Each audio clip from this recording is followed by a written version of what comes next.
friends, welcome to my channel. So in the today's lecture, we are going to discuss various flow control method. So one of our flow control method is stop and wait.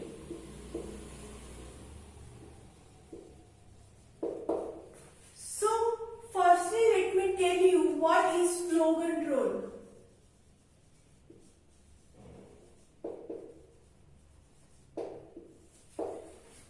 We discussed data link layer, and in that video I told you the basic introduction of flow control. So what flow control says? Flow control says, let's suppose this is a one network and this is some another network, and both these networks are connected through a router, and this is one host, these are hosts of this network. So what flow control says?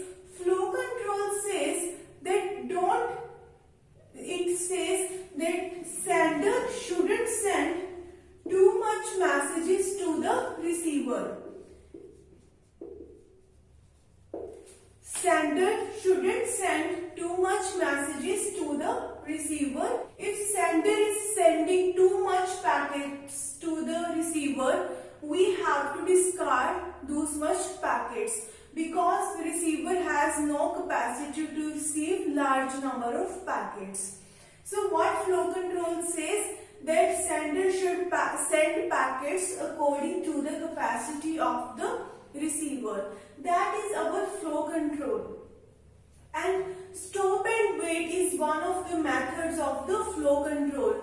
We have to manage the flow of packets between the sender and the receiver. And there should be one coordination, proper coordination between the sender and the receiver. So there should be a proper coordination. We should know that how much packets receiver can receive at one particular point of time. So sender should send only that much packets to the receiver. That is our basically flow control. So what stop and wait says? Stop and wait says that sender should send only one packet at a time.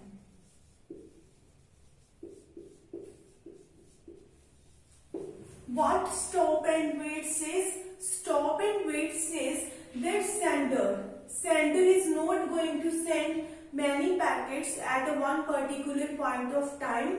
Sender will send only one packet to the receiver. When this packet reaches to the receiver and the receiver has got this packet, and receiver will send acknowledgement to the sender that okay sender, I have received your packet, now you can send me some more packet. Then the sender is going to send the second packet. So in stop and wait, what we study, at one particular point of time, sender is sending only one packet to the receiver. When that one packet receiver has received, then sender is going to send the second packet. So in this we are not able to discard any packets, and there is not very much overflow of packets in the buffer of the receiver. So that is actually our stop and wait. So if you want to relate it, how we can relate it with the WhatsApp? So in WhatsApp,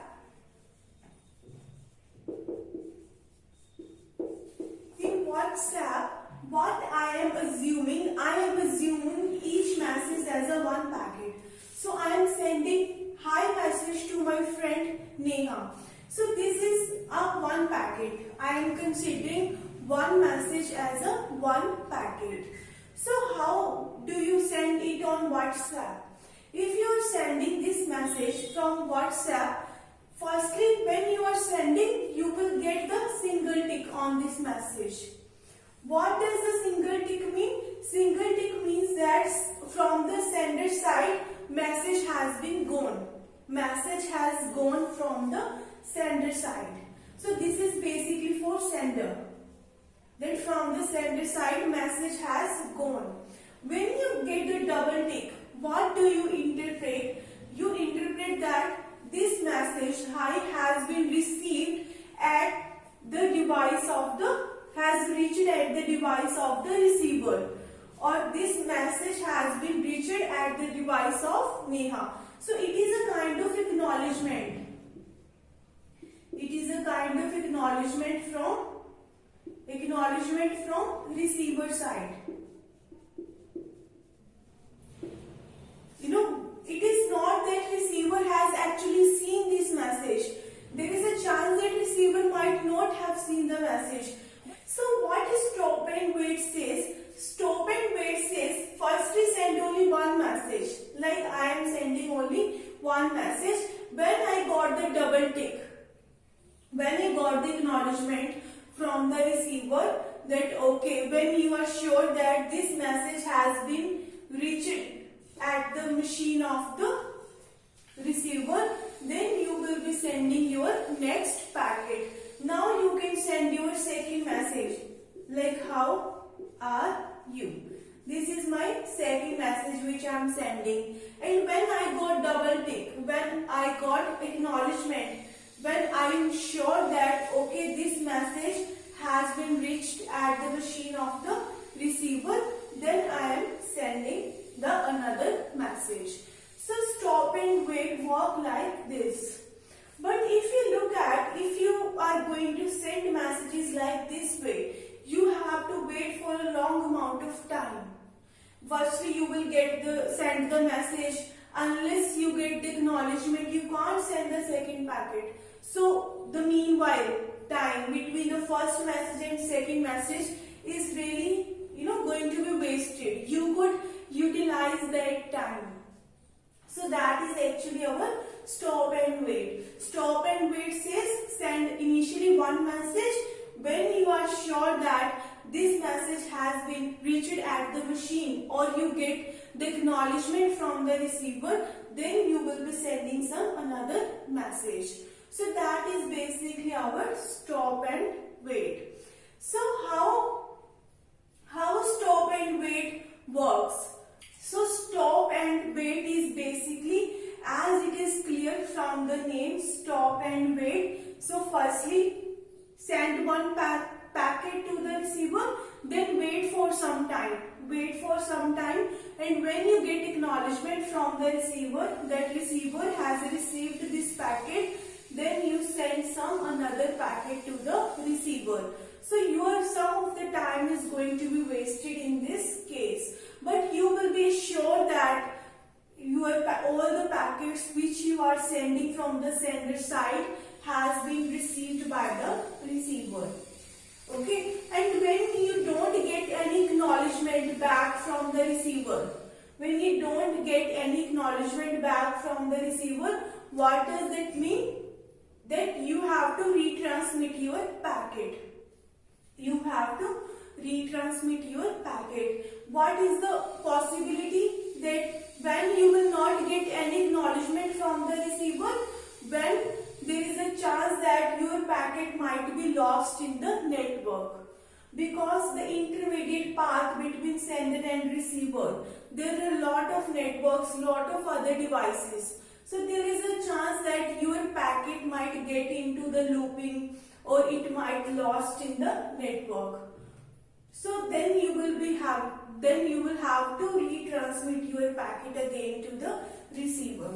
So that is the basic idea of you studying stop and wait. We are just sending packets one by one to the receiver. So now let me tell you how we can calculate the efficiency. So now let me tell you how we can calculate the efficiency of the stop and wait. Let's suppose this is sender. This is sender and this is receiver. This is sender and this is receiver.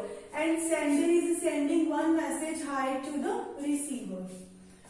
So we have to find the efficiency of the stop and wait algorithm. What actually is the efficiency of stop and wait? The efficiency is going to be useful time upon total time. This is your efficiency, useful time and total time. So what is the useful time? So I am sending message hi on my WhatsApp. So firstly, this is actually your application layer, and when this message reaches from application layer to physical layer, this message is going to be converted in the form of binary or zeros and ones. Then we will be putting this message onto the channel. This is actually a channel. I have to put this message onto the channel. So there should be some time which we will be going to take when we are going to put our message from onto the channel. When sender send this message onto the channel, we are going to take some time. Sender is going to take some time. So how much time it is going to take? It is going to take TT. TT is the time which sender is going to take. We already discussed what is the transmission time. The transmission time is the time taken to send your packet onto the channel. So sender is investing some of the time to put the message onto the channel. Now what happens? We have to determine the total time. Then what happens? Your message is going to propagate from sender to receiver. Your message is going to propagate or going to travel some distance of the wire to reach to the receiver. Then what happens? We will be having queuing delay or the processing delay. Some processing delay, some queuing delay at the receiver side. Then what receiver will do? Receiver is going to send some acknowledgement back.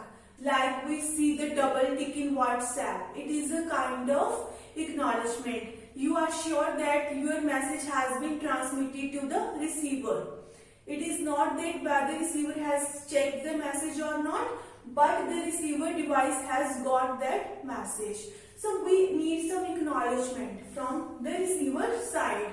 Then what receiver will do? Receiver is going to transmit some acknowledgement. Receiver is going to transmit some of the acknowledgement onto the channel. Then that acknowledgement will propagate from receiver to the sender side. That acknowledgement is going to propagate from receiver to sender side. So this is actually your total time. When sender transmitted the message, your message go from sender to receiver side. Then receiver send the acknowledgement back and you get the acknowledgement. So this is actually the time taken for sending only one packet onto the channel. This is the time taken of the one packet only. And what is the transmission time? What is the useful time? Which time we consider as a useful time? The time which sender is utilizing. How much time sender is utilizing? Sender is utilizing only the time when it is sending its packet onto the channel. Like sender transmit the message high onto the channel. So that is actually the time utilization of the sender. And when this message go from one place to another, from sender to receiver, sender is just, sender is just sitting idle. Sender is not doing anything. Sender just utilized its time only when it transmitted its packet onto the channel. Now your packet is moving, receiver is receiving acknowledgement and sender is getting it. But it is not, time utilization of the sender. So what is the useful time of the sender? Only the transmission time. Useful time, which time we consider as a useful time? The time when sender was busy in sending packets. That is our actually useful time. So in this case, at a time only one packet sender is sending at a one particular point of time. So only one packet time taken is the useful time of the sender. So this is actually your useful time. Next we have a total time. Total time, how much total time we are having? So the first time is the transmission time. When sender transmitted the message high onto the channel. That is also considered in the total time. It is useful time as well as we will consider this time in the total time. So TT plus your message is going to propagate to the receiver side, TP. Then we have a queuing time and the processing time. We consider it and we studied it. But in actual, these times are very negligible. This queuing delay and the processing delay are very negligible times. So you can leave it. You don't need to consider it. It is not going to impact on your original result because these times are very negligible time. So I am not going to consider it. Then what we are doing? Then receiver is sending acknowledgement back. It is going to firstly transmitting your acknowledgement. And then this acknowledgement also has to propagate from receiver to the sender. The same time which the time high took from going to sender to receiver, the same amount of time acknowledgement is going to take moving from receiver to the sender. So propagation delay. And you also sometimes can delete the acknowledgement transmission time because we also sometimes consider it as a negligible. You can also neglect the time of transmission acknowledgement time. So what is going to be the output? Transmission time upon TT plus 2TP plus acknowledgement time. So TT plus 2TP plus T of acknowledgement. So this is actually our efficiency. Efficiency we are determining of one cycle only. We are determining it of only one cycle. When you transmitted the packet and when you get the acknowledgement. Now what you will be doing? You will be sending some second packet. So it is basically considered of only one cycle. I am finding out the efficiency of only one cycle. So what I can do? I am dividing TT all with TT. TT divided by TT. I am dividing each value with TT plus 2TP divided by TT. And it is not that you have to consider this acknowledgement time. It is also going to be negligible in some of the cases. So here I am not considering it. It might be negligible in some of the cases. It might be negligible and I am considering here it as a negligible time. So what? N equal to 1 upon 1 plus 2 TP by TT. And what I say, I consider A equal to TP by TT. I am considering TP by TT is equal to A. And what is going to be the efficiency? 1 plus 2A. So this is actually the efficiency of stop and wait. So what can you interpret from this efficiency?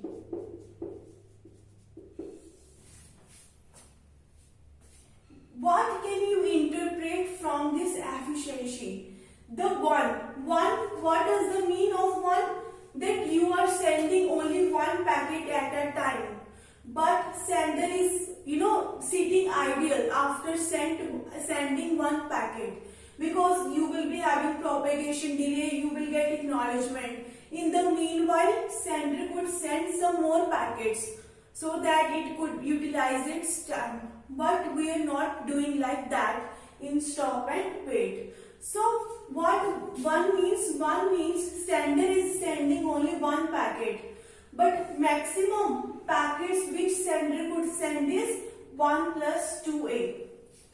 Out of 1 plus 2a, this is the maximum number of packets sender could send to get the 100% efficiency. If sender is sending 1 plus 2a packets on the channel at a time, then we could get the 100% efficiency of the sender. But now what sender is doing? Sender is only sending one packet out of 1 plus 2a packet. So our efficiency is less than 100%. We are not utilizing our time 100%. So out of 1 plus 2a, we are sending only one packet. If sender able to send 1 plus 2a packets at a time, we could have a efficiency of 100%. So that is entirely how stop and wait works. So this is the first algorithm of stop and wait. We have some more algorithms like go back and selective repeat. We will discuss all those algorithms in the next videos. But now I hope that you have got a good understanding of stop and wait algorithm. Okay, so thank you so much for watching my video. If you like my video, please like, share and subscribe my channel.